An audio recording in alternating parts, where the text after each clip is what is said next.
Zeni Husmani, povratna tekma četrtfinala slovenskega pokala, zmaga sicer proti Olimpiji, ampak na koncu gredo Ljubljančani naprej.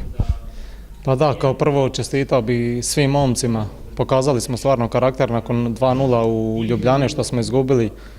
Ovdje smo od početka utakmice, iako smo možda malo slabije ušli, pokazali smo što je utakmica dalje išla, pokazali smo svoj karakter i mogu reći kvalitetu i pobjedili 1:0 i ostaje žal za te dvije šanse čiste što smo imali, što nismo zabili za te produžetke i možda i prolaz dalje. Kar precej razočarani ste po današnji tekmi, kot je že dejal trener, nekateri igralci ste imeli solze v očeh. Verjetno se zavedate, da je bila lepa priložnost zamujena. Pa da, pobjedili smo, ali razočarani. Razočarani smo što nismo dalje išli, osjećamo da smo ipak zaslužili, dali smo svoj maksimum i zbog toga nam ostaje žal i te šanse što nismo iskoristili.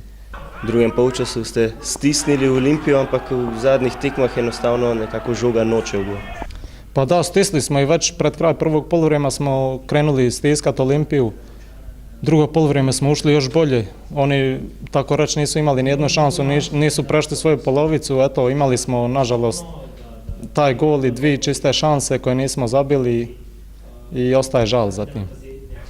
Vseeno pa kljub izpadu lepa popotnica za soboto, ko zopet prihaja Olimpija.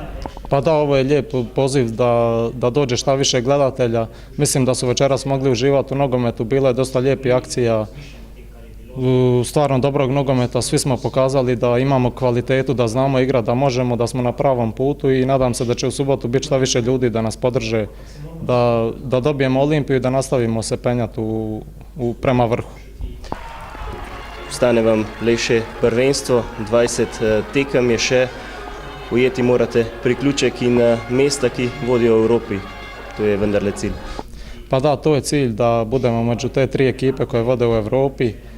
Pa i ostaje 20 utakmica, mi imamo kvalitetu, to sam sigurno uvjeren, imamo kvalitetu, trebamo raditi šta više, dobro radimo i nadam se da će se taj rad šta prije krenuti vraćati i da će nas sreća šta više poslužiti i da ćemo krenuti napokon zabijati golove. Najljepša hvala. Hvala vam.